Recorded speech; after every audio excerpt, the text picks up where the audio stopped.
ಇನ್ನೊಂದು ನೆನಪಿನ ಸೌಟು, ಅಪ್ಪಯ್ಯನ ಆಸ್ತಿಕತೆ. ಇವುಗಳ ಕುರಿತು ಶ್ರೀ ರಮೇಶ್ ಭಟ್ ಅವರು ಮಾತನಾಡಬೇಕಾಗಿ ಕೇಳ್ಕೊಳ್ತೇನೆ.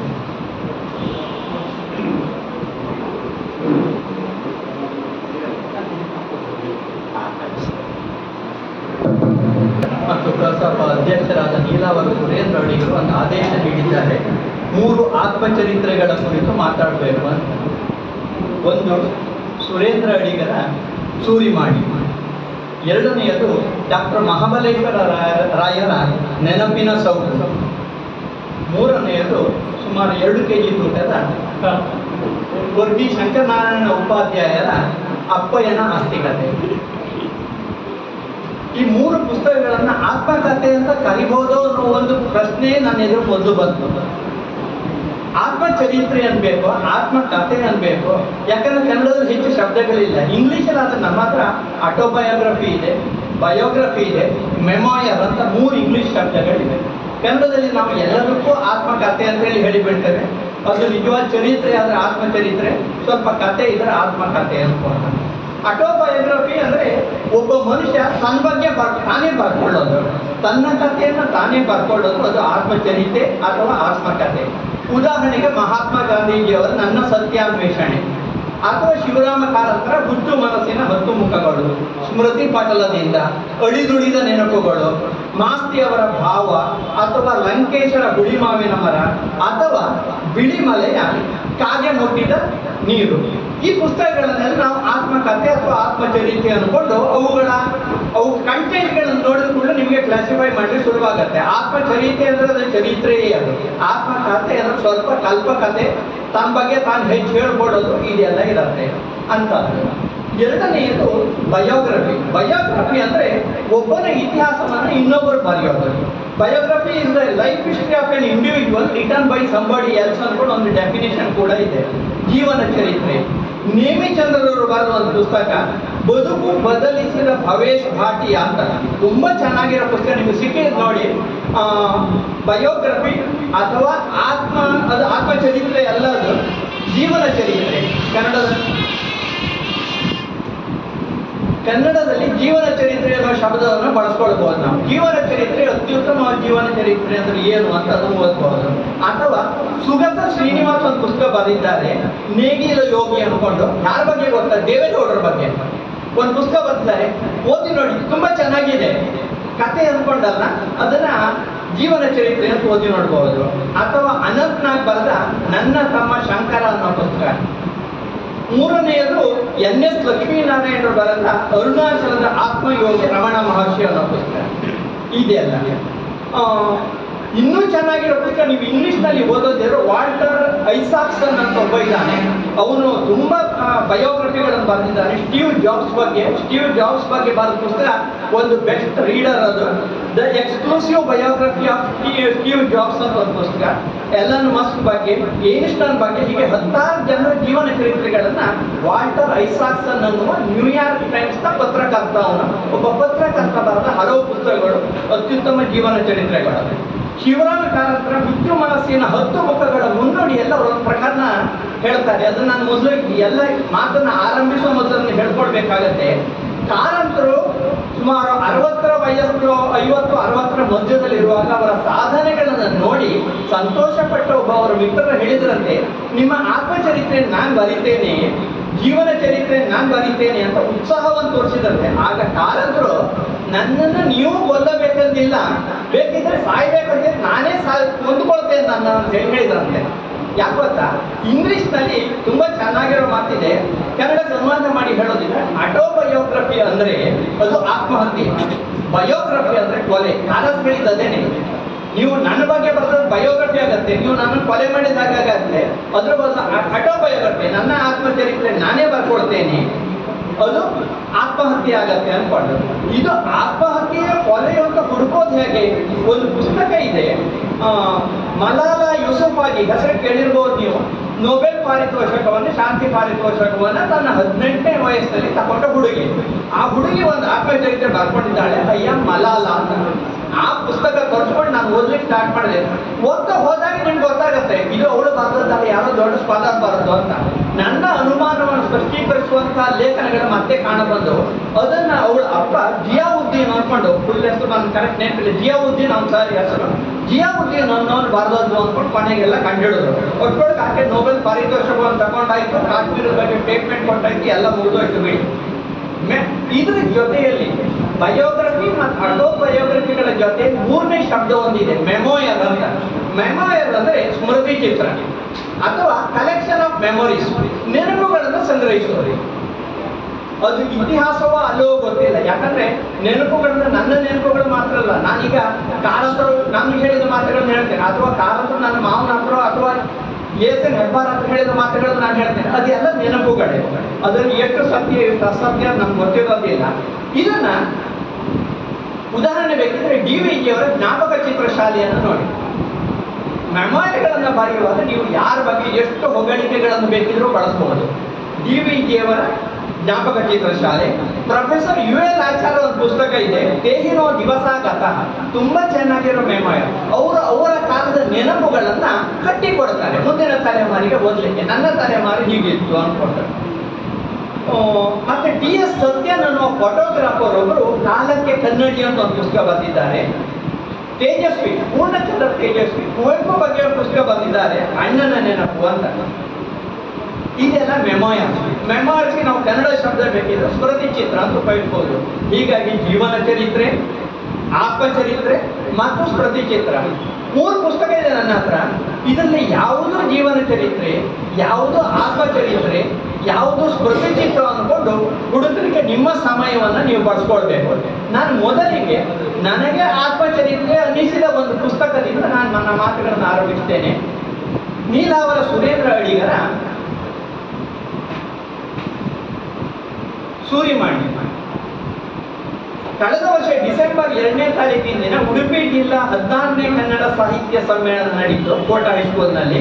ಆ ಸಂದರ್ಭದಲ್ಲಿ ನೀಲಾವರ ಸುರೇಂದ್ರ ಅಡಿಗರ ಸೂರಿಮಾಣಿ ಎನ್ನುವ ಈ ಪುಸ್ತಕವನ್ನ ಹರಿಕೃಷ್ಣ ಪುನೂರವರು ಬಿಡುಗಡೆ ಮಾಡಿದರು. ಅಲ್ಲಿಂದ 1.5 ತಿಂಗಳ ನಂತರ ಈ ಕೃತಿಯಲ್ಲಿ ಒಂದು ಪಾತ್ರವಾಗಿ ಬರುವಂತ ಇರ್ಬೇಕು ಅವ್ರು, ಯಾಕಂದ್ರೆ ಸಾಕ್ಷಿ ಹೇಳ್ಬೇಕು, ಹೌದಾ ಸುಳ್ಳ ಅಂದ್ಕೊಂಡ್ರು. ಅವರ ಕೃತಿಯ ಒಂದು ಪಾತ್ರವಾಗಿದ್ದ ಕೆಂಗೇರಿಯ ಅವರ ಹೋಟೆಲ್ನಲ್ಲಿ ಸಪ್ಲೈಯರು ಏನೋ ಒಂದು ಕೆಲಸ ಮಾಡ್ಕೊಂಡಿದ್ದ ನಾಗೇಶ ಅನ್ನುವವರು ತನ್ನ ತಮ್ಮಂದಿರನ್ನ ಕರ್ಕೊಂಡು ಇವ್ರ ಮನೆ ಬರ್ತಾನೆ. ನಾನು ಎಷ್ಟೋ ಕಥೆಗಳನ್ನು ಬರ್ತಿದ್ದೇನೆ, ನನ್ನ ಕಥೆಗಳ ಪಾತ್ರಗಳು ಎದ್ಕೊಂಡು ನಾನು ಎದುರು ಬಂದಾಗ ನಾನು ಏನ್ ಮಾಡ್ಬೇಕು, ಅದಕ್ಕೆ ಏನ್ ಉತ್ತರ ಕೊಡ್ಬೇಕು ಅನ್ಕೊಂಡು ಇವರ ಆತ್ಮಚರಿತ್ರೆಯ ಒಂದು ಪಾತ್ರ ಹೇಳ್ತಾರಲ್ಲ, ಆ ಪಾತ್ರ ಎದ್ದುಕೊಂಡು ಅವರ ಮನೆ ಬರ್ತದೆ. ಆ ಆತ್ಮಚರಿತ್ರೆ ಈ ಪುಸ್ತಕ ಬಿಡುಗಡೆ ಆದ ಸುಮಾರು 1.5 ತಿಂಗಳ ನಂತರ ಅಡಿಗೆ ಏನ್ ಮಾಡ್ತಾರೆ ಅಂದ್ರೆ ಅವರಿಗೊಂದು ಕಸಾಪಾದ ಶಾಲ್ ಹಾಕಿ, ನೀವು ಮನೆಯಲ್ಲೇ ಒಂದು ಮನೆ ಬಂದವರಿಗೆಲ್ಲ ಮಾಡ್ತಾರೆ, ಅವರು ಮನೆಯಲ್ಲೇ ಒಂದು ಸನ್ಮಾನ ಮಾಡಿ ಅವರಿಗೆ ಸೂರಿಮಾಣಿಯ ಒಂದು ಪ್ರತಿಯನ್ನು ಕೂಡ ಕೊಟ್ಕೊಳ್ಸಿದ್ರಂತೆ. ಸೂರಿಮಾಣಿ ಅಡಿಗರ ಆಟೋಬಯೋಗ್ರಫಿಯ ಒಂದು ಅಧ್ಯಾಯ ಮಾತ್ರವಲ್ಲ. ಇದನ್ನ ಯಾಕೆ ಹೇಳ್ತೇನೆ ಅಂದ್ರೆ, ಸೂರಿಮಾಣಿ ಅಡಿಗರ ಆಟೋಬಯೋಗ್ರಫಿಯ ಒಂದು ಅಧ್ಯಾಯ ಮಾತ್ರವಲ್ಲ, ಅದು ಅವರೊಂದಿಗೆ ಬದುಕು ಕಟ್ಟಿಕೊಂಡ 10 ಹೋಟೆಲ್ ಕಾರ್ಮಿಕರ ಬಯೋಗ್ರಫಿ ಕೂಡ ಆಗಿರುತ್ತೆ ಅನ್ಕೊಂಡು. ಒಬ್ಬರ ಆಟೋಬಯೋಗ್ರಫಿ ಅನ್ನುವುದು ಅವರ ಪರಿಸರದಲ್ಲಿ ಬದುಕಿದ ಹಲವರ ಬಯೋಗ್ರಫಿ ಆಗಿರುತ್ತೆ ಅನ್ಕೊಂಡು. ಇನ್ನು ಕೆಲವರು ಆಟೋಬಯೋಗ್ರಫಿ ಬರೆದವರು ಬಯೋಗ್ರಫಿ ಅಂತ ಹೇಳ್ಕೊತಾರೆ. ನೀವು BG ಅವರದೊಂದು ಆತ್ಮಚರಿತ್ರೆ ಇದೆ ನೋಡಿ, ಅವರದನ್ನ ಆಟೋಬಯೋಗ್ರಫಿ ಅಂತ ಹೇಳುವುದಿಲ್ಲ, ಬಯೋಗ್ರಫಿ ಅಂತಾರೆ. ಕನ್ನಡದಲ್ಲಿ ಬಯೋಗ್ರಫಿ ಅನ್ಕೊಂಡು ಅವರನ್ನು ಬರ್ಕೊಂಡಿದ್ದಾರೆ. ಸಾಧ್ಯ ಆದ್ರೆ ಆ ಪುಸ್ತಕ ಓದಿ, ಹೇಳಲಿಕ್ಕೆ ಬಹಳ ಕಷ್ಟವಾದ ಸತ್ಯಗಳನ್ನ ಹೇಳುವುದು ಹೇಗೆ ಅನ್ಕೊಂಡು ಆ ಪುಸ್ತಕದಿಂದ ನಿಮಗೆ ಗೊತ್ತಾಗುತ್ತೆ. ನನಗೆ ಇವರು 1 ಗಂಟೆ ಟೈಮ್ ಏನೋ ಕೊಟ್ಟಿದ್ದಾರೆ, ನಾನಷ್ಟು ಮಾತಾಡೋದಿಲ್ಲ, ಹೆದರ್ಕೋಬೇಡಿ. ಒಂದೊಂದು ಪುಸ್ತಕದ ಬಗ್ಗೆ 15 ನಿಮಿಷಗಳ ಸಮಯಗಳನ್ನು ಇಟ್ಕೊಂಡಿದ್ದೀನಿ. ನನ್ನ ಸಮಯ ಈಗ ಆರಂಭ ಆಗುತ್ತೆ. ನಾನು ಯಾರು ನೆನಪು ಮಾಡ್ಬೇಕು, ಒಂದು ಪುಸ್ತಕ 15 ನಿಮಿಷ ಆಯ್ತು ಅಂದ್ಕೊಂಡು ಅದು ಎಲ್ಲಿ ಮಾತಾಡ್ತಾ ಇದ್ದೇನೆ ಅಲ್ಲಿ ನಿಲ್ಲಿಸಿ ಬಿಡ್ಬೇಕು. ಸರಿ ಅಲ್ಲ, ಅದಾದ್ರೆ ಅದಕ್ಕೆ ಸೂರಿಮಾಣಿಗಿರುವ ಕೆಲವು ಲಿಮಿಟೇಷನ್ಸ್ ಅನ್ನು ನಾನು ಮೊದಲೇ ಹೇಳಬೇಕಾಗತ್ತೆ. ಸೂರಿಮಾಣಿಗಿರುವ ಮುಖ್ಯ ಲಿಮಿಟೇಷನ್ ಅಂದ್ರೆ ಇದು ಇದರಷ್ಟಕ್ಕೆ ಒಂದು ಸಂಪೂರ್ಣ ಆತ್ಮಚರಿತ್ರೆ ಅಲ್ಲ. ಯಾಕೆಂದ್ರೆ ಅಡಿಗರು ಹಲವು ಕಂತುಗಳಲ್ಲಿ ಬರೆಯುತ್ತಿರುವ ಆತ್ಮಚರಿತ್ರೆಯ ಒಂದು ಮುಖ್ಯ ಭಾಗ ಮಾತ್ರ. ಮೈ ಬಗ್ಗಿಸಿ ದುಡಿದು ಅಭಿನಂದನೀಯ ವ್ಯಕ್ತಿತ್ವವನ್ನು ಕಟ್ಟಿಕೊಂಡ ಸ್ವಯಂ ಕೃಷಿಯ ಕಥೆ ಇದು. ಅಥವಾ ಅದು ಸುರೇಂದ್ರ ಅಡಿಗರಿಗೆ ಆಗಾಗ ನೆನಪಾಗಿ ಕಾಡುವ ಹಲವು ಸ್ಮರಣೆಗಳ ಅಥವಾ ನೆನಪುಗಳ ಒಂದು ಗುಚ್ಛ, ಮೆಮೋಯರ್ ಅನ್ನೋ ಶಬ್ದನ ಉಪಯೋಗಿಸಿದ್ದಾರ. ಆ ಮೆಮೋಯರ್ ಸ್ಮೃತಿ ಚಿತ್ರದ ಒಂದು ಭಾಗ. ಅದರಲ್ಲಿ ಅವರು ಕಟ್ಟಿಕೊಡುವ ವ್ಯಕ್ತಿತ್ವ ನಿರ್ಮಾಣದ ಕಥೆಯನ್ನು ಪೂರ್ಣವಾಗಿ ಅರ್ಥ ಮಾಡಿಕೊಳ್ಳಬೇಕಿದ್ದರೆ ಸೂರಿಮಾಣಿಯ ಜೊತೆ ನಾವು 2021ರಲ್ಲಿ ಪ್ರಕಟವಾದ ನೆನಪಿನ ಬುದ್ಧಿ ಎಂಬ ನೆನಪಿನ ಬುದ್ಧಿ ಮತ್ತೆರಡು ಪುಸ್ತಕಗಳು ಹೇಳ್ತೇನೆ. ನೆನಪಿನಾಳದಿಂದ ಮತ್ತು ನೆನಪುಗಳು ಗರಿಗೆ ತೆರೆದಾಗ ನಾವು 3 ಪುಸ್ತಕಗಳ ಜೊತೆ ಓದಿದಾಗ ಅವರ ಆತ್ಮಚರಿತ್ರೆ ಕಂಪ್ಲೀಟ್ ಆಗುತ್ತೆ. ಈ 3 ಪುಸ್ತಕಗಳು ಒಂದು ಆಡಲ್ಲಿ ಪ್ರಕಟ ಆಗಿಲ್ಲ. ಅವರ ಬದುಕಿನ ಮಹತ್ವದ ಘಟನೆಗಳು ಘಟಿಸಿದ ಕಾಲಮಾನಕ್ಕೆ ಅನುಕ್ರಮಣಿಕೆ ಈ ಪುಸ್ತಕಗಳು ಪ್ರಕಟವಾಗಿಲ್ಲ. ಮೊದಲನೆಯದು ಹೇಳಿದ್ನಲ್ಲ, ಇದು ಕೊನೆಯಲ್ಲಿ ಪ್ರಕಟವಾದದ್ದು. ಸೂರಿಮಾಣಿಯಲ್ಲಿ ಅಡಿಗರು 1978ರಿಂದ 1993ರವರೆಗೆ, ಮಧ್ಯದಲ್ಲಿ 85 ಮತ್ತು 87 ಈ 2 ವರ್ಷಗಳ ಕಾಲ ಅವರೆಲ್ಲ ಕೊಕ್ಕರ್ನಲ್ಲಿದ್ರು. ಇದನ್ನು ಬಿಟ್ಟರೆ ಉಳಿದ 14 ಅಥವಾ ಅವರು ಒಂದು ಪುಸ್ತಕದಲ್ಲಿ 15 ಅಂತ ಬರ್ಕೊಂಡಿದ್ದಾರೆ, 14 ಅಥವಾ 15 ವರ್ಷಗಳ ಕಾಲ ಹೋಟೆಲ್ ಮಾಣಿಯಾಗಿ ತಮ್ಮ ಸ್ವಂತ ಹೋಟೆಲ್ನಲ್ಲಿ ಅಪ್ಪಯ್ಯ ಅಣ್ಣಂದಿರ ಜೊತೆಗೆ ಅಥವಾ ಬೇರೆಯವರ ಹೋಟೆಲ್ನಲ್ಲಿ ಹೋಟೆಲ್ ಮಾಡಿ ಕೆಲಸ ಮಾಡಿ ಹೋಟೆಲ್ ವ್ಯವಹಾರಗಳ ಬಗ್ಗೆ ಅರಿವನ್ನು ಕರಗತ ಮಾಡಿಕೊಂಡ ಕಥೆ ಈ ಪುಸ್ತಕದಲ್ಲಿದೆ. ಇದು ಕೊನೆಯಲ್ಲಿ ಪ್ರಕಟ ಆಯಿತು. ಇದಕ್ಕಿಂತ ಮೊದಲು ನೆನಪಿನ ಬುದ್ಧಿಯಲ್ಲಿ ಇದು 21/1993ರಿಂದ 5/7/2005 ತನಕದ ಶೈಕ್ಷಣಿಕ ಅನುಭವಗಳು ದಾಖಲಾಗಿದೆ. ಅವರ ಅಧ್ಯಾಪಕರಾದ ಮೇಲೆ ಅವರ ಅನುಭವಗಳೇನು? ಮೊದಲ 93ರಿಂದ 12 ವರ್ಷಗಳ ಅನುಭವಗಳು 2ನೇ ಪುಸ್ತಕದಲ್ಲಿ ನೆನಪಿನ ಬುದ್ಧಿಯಲ್ಲಿ ಇದೆ. 3ನೇ ಪುಸ್ತಕ ನೆನಪಿನಾಳದಿಂದ ಕೃತಿಯಲ್ಲಿ 6/7/2005ರಿಂದ 31/7/2021ರವರೆಗಿನ ಅವರ ಎಲ್ಲಾ ಶೈಕ್ಷಣಿಕ ದಾಖಲೆಗಳು ದಾಖಲಾಗಿವೆ. ಇದಲ್ಲದೆ ಇನ್ನೊಂದು ಪುಸ್ತಕ ಅವರು ಬರೆದಿದ್ದಾರೆ, ನೆನಪುಗಳ ಗರಿಗೆ ತರಿದಾಗ ಅಂತ. ನೆನಪುಗಳು ಗರಿಗೆ ತರಿದಾಗ ಅನ್ನೋ ಪುಸ್ತಕದಲ್ಲಿ ಈ ಕಾಲಾನುಕ್ರಮಣಿಕೆಯಲ್ಲಿ ಅವರ ನೆನಪುಗಳು ರೆಕಾರ್ಡ್ ಆಗಿಲ್ಲ. ಅದ್ರ ಬದಲು ಬೇರೆ ಬೇರೆ ಸಂದರ್ಭದಲ್ಲಿ ಅವರಿಗೆ ಅನುಭವಕ್ಕೆ ಬಂದ ಘಟನೆಗಳನ್ನ ಅವರಲ್ಲಿ ದಾಖಲಿಸಿದ್ದಾರೆ. ನೆನಪುಗಳ ಗರಿಗೆ ತರಿದಾಗ ಅಡಿಗರ ಶೈಕ್ಷಣಿಕ ಅನುಭವಗಳ ಕಥನ, ಅದನ್ನು ನಿರ್ದಿಷ್ಟ ಕಾಲಘಟ್ಟಕ್ಕೆ ಸೀಮಿತಗೊಳಿಸಲಾಗದ ಶೈಕ್ಷಣಿಕ ಆತ್ಮಕಥನ ಅಂತೇಳಿ ಕೂಡ ಕರೀಬಹುದು. ಈ ಹೊತ್ತಿಗೆಯಲ್ಲಿ ಅಡಿಗರು ಹೇಳಿದ ಒಂದು ಮಾತನ್ನ ನೆನಪು ಮಾಡ್ಕೊಳ್ಳಿಕ್ಕೋಸ್ಕರ ನಾನು ಇಷ್ಟೇ ಹೇಳಬೇಕಾಯ್ತು. ಅಡಿಗರು ಹೇಳ್ತಾರೆ, ನನಗಿಂತ ಉತ್ತಮ ಶಿಕ್ಷಕರು, ಸಂಪನ್ಮೂಲ ವ್ಯಕ್ತಿಗಳು ಬಹಳಷ್ಟು ಮಂದಿ ಇದ್ದಾರೆ. ಆದರೆ ಅವರೆಲ್ಲರಲ್ಲಿ ಇರುವ ಕೊರತೆ ಒಂದೇ, ಸಾಧನೆಯ ದಾಖಲೀಕರಣ ಮಾಡಿಕೊಳ್ಳದೇ ಇರುವುದು. ಈ 4 ಪುಸ್ತಕಗಳಲ್ಲಿ ನಾವು ಗಮನಿಸಲೇಬೇಕಾದ ಅಡಿಗರ ಬರವಣಿಗೆಯ ಪ್ರಶಂಸನೀಯ ಗುಣವೆಂದರೆ ಅವರ ಬರವಣಿಗೆ ಎಲ್ಲವೂ ದಿನಚರಿಯ ದಾಖಲೆಯನ್ನು. ಶಿಕ್ಷಕರ ದಿನಚರಿಯ ಕುರಿತು ಅವರು ನೀಡುವ ಮಾರ್ಗದರ್ಶನದಲ್ಲಿ ಪ್ರಾಯಶಃ ನಾವೆಲ್ಲರೂ ಕಲಿಯಬೇಕಾದ ಪಾಠಗಳಿವೆ. ಇದೆಲ್ಲದರ ನಡುವೆ ಕೊರೋನಾ ಬಂತು. ಕೊರೋನಾ ಎನ್ನುವುದು ನಮ್ಮಲ್ಲಿ ಅನೇಕರ ಬದುಕಿನ ಅಜ್ಞಾತ ಪರ್ವಕ್ಕೆ ಕಾರಣವಾಯಿತು. ಆ ಸಂದರ್ಭದಲ್ಲಿ ಅಡಿಗರು ಒಂದು ಬೃಹತ್ ಕಾದಂಬರಿಯನ್ನು ಬರೆಯುತ್ತಿದ್ದೇನೆ ಅಂತ ಹೇಳುತ್ತಿದ್ದರು. ತಮ್ಮ ಕನಸಿನ ವ್ಯಕ್ತಿತ್ವವೊಂದಕ್ಕೆ ಜೀವ ತುಂಬಿ ತಾವು ನಂಬಿಕೊಂಡ ಆದರ್ಶಗಳಿಗೆ ಪ್ಯಾರಲಲ್ ಆದ ಪಾತ್ರವನ್ನಾಗಿಸಿ ಅಡಿಗರು ಹುಲಿಯಪ್ಪ ಮೇಷ್ಟ್ರನ್ನ ಸೃಷ್ಟಿಸಿಕೊಟ್ಟರು. ಆ ಕಾದಂಬರಿಯು ಆ ದಿನಗಳಲ್ಲಿ ಕನ್ನಡಕ್ಕೆ ಅಪರೂಪವಾದ ಶೈಕ್ಷಣಿಕ ಆದರ್ಶಗಳನ್ನು ಚಿತ್ರಿಸಿತ್ತು ಎಂಬ ಸೃಜನಶೀಲ ಕಾರಣಕ್ಕೋಸ್ಕರ, ಅದೊಂದೇ ಕಾರಣಕ್ಕೆ ನಾನು ಅಡಿಗರ ಕಾದಂಬರಿಗೆ ಮುನ್ನುಡಿ ಬರಲಿಕ್ಕೆ ಒಪ್ಪಿಕೊಂಡು ಆ ಕಾದಂಬರಿಗೆ ಒಂದು ಮುನ್ನುಡಿಯನ್ನು ಬರೆದುಕೊಂಡೆ. ಕೊರೋನಾ ಪೀರಿಯಡ್ ನಾನು ಕೂಡ ಬೇರೆ ಕೆಲಸ ಕೊಟ್ಟು ಒಟ್ಟು 7 ಕಾದಂಬರಿಗಳಿಗೆ ನಾನು ಆ ಸಮಯದಲ್ಲಿ ಮುನ್ನುಡಿ ಬರಬೇಕು. ಒಳ್ಳೆ ಆಯ್ತು. ಒಂದು ಅಡಿಗರ ಕಾದಂಬರಿ ವಿಸ್ತಾರವಾದ ಮತ್ತು ಕಾದಂಬರಿಯ ಆಶಯಕ್ಕೆ ಪ್ರಸ್ತುತವಾದ ಒಂದು ಮುನ್ನುಡಿಯನ್ನು ನಾನು ಬರಿಬೇಕಾಗಿ ಬಂತು. ಕಾದಂಬರಿಯ ಆಶಯಕ್ಕೆ ಪ್ರಸ್ತುತವಾದ ಎಂಬ ಮಾತನ್ನ ಕೊಂಚ ಒತ್ತಿ ಹೇಳುತ್ತಿರುವುದಕ್ಕೆ ಕಾರಣವಿದೆ. ಹುಲಿಯಪ್ಪ ಮೇಷ್ಟ್ರು ಬಹುತೇಕ ಅಡಿಗರು ಕನಸುವ ಆದರ್ಶಗಳನ್ನು ಬದುಕುವ ಪಾತ್ರವಾಗಿದೆ. ಅಡಿಗರು ಶೈಕ್ಷಣಿಕ ರಂಗದಲ್ಲಿ ತಮ್ಮ ಎದುರಿಗಿದ್ದ ಆದರ್ಶವನ್ನು ಹುಲಿಯಪ್ಪ ಮೇಷ್ಟ್ರ ಆದರ್ಶವಾಗಿ ಬೆಳೆಸುತ್ತಾ ಹೋಗುವುದರಿಂದ ಆ ಕಾದಂಬರಿಯು ಅಡಿಗರ ಆತ್ಮಚರಿತ್ರೆಯ ಹೇಳಲಾಗದ ಮತ್ತು ಹೇಳದೇ ಹೋದ ಸಂಗತಿಗಳ ಚಿತ್ರಣವೆಂದೇ ನಾವು ಪರಿಗಣಿಸಬಹುದು ಎಂದು ಆ ಕಾದಂಬರಿಯ ಮುನ್ನುಡಿಯಲ್ಲಿ ನಾನು ಬರೆದಿದ್ದೇನೆ. ಆ ಮಾತನ್ನು ಇನ್ನೊಂದ್ಸಲ ನೆನಪು ಮಾಡಿ ಹೇಳ್ತೇನೆ ನೋಡಿ. ಅಡಿಗರು ಶಿಕ್ಷಣ ರಂಗದಲ್ಲಿ ತಮ್ಮ ಎದುರಿದ್ದ ಆದರ್ಶವನ್ನು ಹುಲಿಯಪ್ಪ ಮೇಷ್ಟ್ರ ಆದರ್ಶವಾಗಿ ಬೆಳೆಸುತ್ತಾ ಹೋಗುವುದರಿಂದ ಆ ಕಾದಂಬರಿಯು ಅಡಿಗರ ಆತ್ಮಚರಿತ್ರೆಯ ಹೇಳಲಾಗದ ಮತ್ತು ಹೇಳದೇ ಹೋದ ಸಂಗತಿಗಳ ಚಿತ್ರಣವೆಂದೇ ನಾವು ಪರಿಗಣಿಸಬಹುದು ಎಂದು ಆ ಕಾದಂಬರಿಯ ಮುನ್ನುಡಿಯಲ್ಲಿ ನಾನು ಬರೆದಿದ್ದೆ. ಅಲ್ಲೇ ಎಂ.ಆರ್. ಶ್ರೀನಿವಾಸ ಮೂರ್ತಿಯವರ ರಂಗಣ್ಣನ ಕನಸಿನ ದಿನಗಳು ಎಂಬ ಕೃತಿಯನ್ನು ಸಕಾರಣವಾಗಿಯೇ ನೆನಪಿಸಿಕೊಂಡಿದ್ದೆ. ಪುನಃ ಹೇಳ್ತೇನೆ, ಇವತ್ತು ರಂಗಣ್ಣನ ಕನಸಿನ ದಿನಗಳನ್ನು ಯಾಕೆ ಹೇಳ್ತಾ ಇದ್ದೇನೆ ಅಂದ್ರೆ, ರಂಗಣ್ಣನ ಕನಸಿನ ದಿನಗಳು ಪ್ರಕಟವಾಗಿ ನಿನ್ನೆಗೆ 75 ವರ್ಷಗಳಾದವು. ರಂಗಣ್ಣನ ಕನಸಿನ ದಿನಗಳು ಪ್ರಕಟವಾಗಿ ನಿನ್ನೆಗೆ 75 ವರ್ಷಗಳಾದವು ಎನ್ನುವುದನ್ನು ನೆನಪಿಸಿಕೊಂಡಾಗ ಅಡಿಗರ ಆತ್ಮಚರಿತ್ರೆಗಳು ಅಧ್ಯಾಪನ ವೃತ್ತಿಯನ್ನು ಆಧರಿಸಿದ ಸ್ಮೃತಿ ಚಿತ್ರಗಳ ಪಂಕ್ತಿಯಲ್ಲೊಂದು ಐತಿಹಾಸಿಕ ಮೈಲಿಗಲ್ಲು ಅಂತ ಹೇಳಲಿಕ್ಕೆ ರಂಗಣ್ಣನ ಕನಸಿನ ದಿನಗಳನ್ನು ನೆನಪು ಮಾಡಿಕೊಟ್ಟೆ. ಅಡಿಗರ ಆತ್ಮಚರಿತ್ರೆಯಲ್ಲಿ ಇದರ ಹಿಂದಿನ ಭಾಗಕ್ಕೆ ನೀವು ಹೋಗಿ ನೋಡಿದರೆ ಅದು ಇದಕ್ಕಿಂತ ನಂತರ ಪ್ರಕಟವಾದ ಪುಸ್ತಕದ ಆರಂಭದಲ್ಲಿ ಬರುತ್ತೆ. SLCಯಲ್ಲಿ ತುಂಬಾ ಒಳ್ಳೆಯ ಮಾರ್ಕ್ ಪಡೆದ ಅಡಿಗರಿಗೆ ಶಿಕ್ಷಕರಾಗಬೇಕು ಅಂತ ಒಂದು ಆಸಕ್ತಿ ಇದ್ದಿತ್ತಂತೆ. ಆದ್ರೆ ಅಮ್ಮನ ಒತ್ತಾಯಕ್ಕೆ PUC ಸೇರಿದ್ರು. PUCಯಲ್ಲಿ ಫೇಲ್ ಆಗಿ ಶಿಕ್ಷಣ ಬಿಟ್ಟು 1978ನೇ ಇಸ್ವಿಯಲ್ಲಿ ಏಪ್ರಿಲ್ 20-21ನೇ ತಾರೀಕು ಬೆಂಗಳೂರಿಗೆ ಹೋದ್ರು. ಅಡಿಗರ ಹೋಟೆಲ್ ಜೀವನ ಏಪ್ರಿಲ್ 22ನೇ ತಾರೀಕು 1978 ಏಪ್ರಿಲ್ 22 ನನ್ನ ಜೀವನಕ್ಕೆ ಬಹಳ ಹತ್ತಿರದ ದಿನ ಅದು. ಅದೇ ದಿನ ನಾನು ಕಾರವಾರದಲ್ಲಿ ಸಿಂಡಿಕೇಟ್ ಬ್ಯಾಂಕ್ನಲ್ಲಿ ಗುಮಾಸ್ತನಾಗಿ ಜಾಯ್ನ್ ಆಗಿದ್ದೆ. ಅಡಿಗರು 78 ಏಪ್ರಿಲ್ 22ನೇ ತಾರೀಕಿನ ದಿನ ಬೆಂಗಳೂರಿಗೆ ಹೋಗಿ ಬೆಂಗಳೂರಿನ ಹೋಟೆಲ್ನಲ್ಲಿ ಕಾರ್ಮಿಕನಾಗಿ ಜೀವನ ಆರಂಭಿಸಿದ್ರು ಎನ್ನುವಲ್ಲಿ ಈ ಕತೆ ಸೂರಿಮಾಣಿ ಎಂಬ ಆದಿಪರ್ವದ ಕತೆ ಆರಂಭ ಆಗುತ್ತೆ.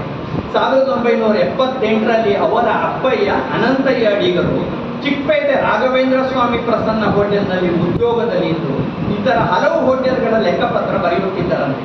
ಅಡಿಗರು ಅಪ್ಪಯ್ಯನಿಗೆ ಸಹಾಯ ಮಾಡುತ್ತಾ ಲೆಕ್ಕಪತ್ರ ನಿರ್ವಹಣೆಯ ಕಲೆ ಕಲಿತು ತಂದೆಯ ಕಾಲಾನಂತರ ಸುಮಾರು 30 ಹೋಟೆಲ್ಗಳ ಲೆಕ್ಕ ಬರೆದು ಕೈಯಲ್ಲಿಷ್ಟು ಹಣ ಓಡುವಂತಾದ ಮೇಲೆ ಅವ್ರ ಕೈಯಲ್ಲಿ ದುಡ್ಡು ಬಂದ ಮೇಲೆ ಕೂಡ ಅವರು ಶಿಕ್ಷಕ ವೃತ್ತಿಯನ್ನು ಹಂಬಲಿಸತೊಡಗಿದರಂತೆ. ನಾವು ಯಾವಾಗ ಇನ್ನೊಂದು ವೃತ್ತಿ ಬಗ್ಗೆ ಆಲೋಚನೆ ಮಾಡ್ತೇವೆ, ನಮ್ಮ ಈಗ ಮಾಡ್ತಾ ಇರೋ ವೃತ್ತಿಯಲ್ಲಿ ಏನು ಆದಾಯ ಇಲ್ಲ ಅಂತ ಗೊತ್ತಾದ್ಕೊಂಡು ಬೇರೆ ಆಲ್ಟರ್ನೇಟ್ ವೃತ್ತಿಯ ಬಗ್ಗೆ ಆಲೋಚನೆ ಮಾಡ್ತೇವೆ. ಆದ್ರೆ ಅಡಿಗರ ಒಂದು ಕನಸಿತ್ತು ಶಿಕ್ಷಕನಾಗಬೇಕು ಅಂತ. ಕೈಯಲ್ಲಿ ಅದಾಗಲೇ ಹಣ ಬರ್ತಾ ಇರುವಂತ ಉದ್ಯೋಗ ಇದ್ಕೊಂಡು ಕೂಡ ಹೋಟೆಲ್ನ ಲೆಕ್ಕಪತ್ರಗಳನ್ನು ಬರೆದವರು ಅಪ್ಪಯ್ಯ ನಿಧನರಾಗಿದ್ರು. ಹೋಟೆಲ್ನ ಲೆಕ್ಕಪತ್ರ ಬರೆದವರು ಬೇಕನ್ನೋ ಹಣ ಸಂಪಾದಿಸುವ ಸಾಧ್ಯತೆ ಕೂಡ ಇತ್ತು. ಆದರೂ ಕೂಡ ಅವರು ಆ ಸಮಯದಲ್ಲಿ ತಮ್ಮ ಶಿಕ್ಷಕ ವೃತ್ತಿಯ ಹಂಬಲವನ್ನು ನೆನಪು ಮಾಡ್ಕೊಂಡ್ರಂತೆ. ಅಡಿಗರ ಜೀವನ ಚರಿತ್ರೆ ಈ ಭಾಗದಿಂದ ನಾವು ಕಲಿಬೇಕಾದ 4 ಮುಖ್ಯ ಪಾಠಗಳನ್ನು ಹೇಳಲಿಕ್ಕೆ ನಾನು ಇಲ್ಲಿ ಕೇಳಬೇಕಾಯಿತು. ಒಂದು ವೃತ್ತಿಗೆ ಇಳಿದ ಮೇಲೆ ಅದಕ್ಕೆ ಸಂಬಂಧಿಸಿದ ಎಂಥ ಪುಟ್ಟ ಕೆಲಸವನ್ನಾದರೂ ಮಾಡಬಹುದು. ಅಡಿಗರು ಏನೆಲ್ಲ ಕೆಲಸ ಮಾಡಿದ್ದಾರೆ ನಾನು ಸಾರಾಂಶ ಹೇಳಿದರೆ ಈ ಪುಸ್ತಕ ನೀವು ಓದುವುದಿಲ್ಲ. ಅವರು ಹೋಟೆಲ್ನ ಮಾಣಿಯಾಗಿದ್ದಾಗ ಹೇಗೆಲ್ಲ ಕೆಲಸ ಮಾಡಬೇಕಾಗಿ ಬಂತು ಅನ್ನೋದನ್ನು ಈ ಪುಸ್ತಕದಲ್ಲಿ ನೋಡಬೇಕು. ಒಂದು ಕೆಲಸ ತಿಳಿದ ಮೇಲೆ ಎಂಥ ಪುಟ್ಟ ಕೆಲಸವಾದರೂ ಕೂಡ ಅದಕ್ಕೆ ಸಂಬಂಧಿಸಿದ್ದನ್ನು ನೀವು ಮಾಡಲಿಕ್ಕೆ ತಯಾರಿರಬೇಕು. ಎರಡನೆಯದು, ಯಾವ ಸಂದರ್ಭದಲ್ಲೂ ಬದುಕಿನ ಗುರಿಯನ್ನು ಮರೆಯಬಾರದು. ನೀವು ಬೇಕಾದ್ರೂ ಹಣ ಸಂಪಾದಿಸಿ ಅಥವಾ ಕೆಳಗೆ ಬಿದ್ದೀರಿ, ಆ ಎಲ್ಲ ಸಂದರ್ಭದಲ್ಲಿ ನಿಮ್ಮ ಬದುಕಿಗೆ ಒಂದು ಗುರಿ ಅನ್ನೋದಿರಬೇಕು. ಆ ಗುರಿಯನ್ನು ನೀವು ಮರೆತು ಬಿಡಬಾರದು. ಮೂರನೆಯದು, ಹರೆಯದಲ್ಲಿ ಸಿಕ್ಕಿದ ಎಲ್ಲ ಅವಕಾಶಗಳನ್ನು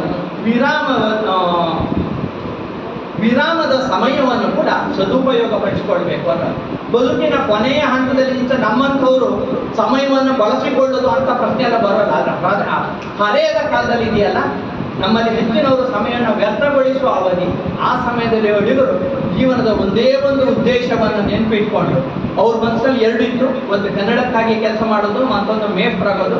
ಅದೆರಡು ಉದ್ದೇಶಗಳನ್ನು ಗುರಿಗಳನ್ನು ತಮ್ಮ ಮುಂದಿಟ್ಕೊಂಡು ಅವ್ರು ಕೆಲಸ ಮಾಡಿದ್ರು ಅನ್ನೋದು ಅದು ಎಲ್ಲರಿಗೂ ಪಾಠ ಆಗುವಂಥದ್ದು. 4ನೆಯದು, ಕನ್ನಡದ ಕೆಲಸಕ್ಕೆ ಸ್ವಲ್ಪ ಸಮಯವನ್ನು ಮೀಸಲಿಡಬೇಕು. ಅವರು ಆ ಕೆಲಸವನ್ನು ಮಾಡಿದರು.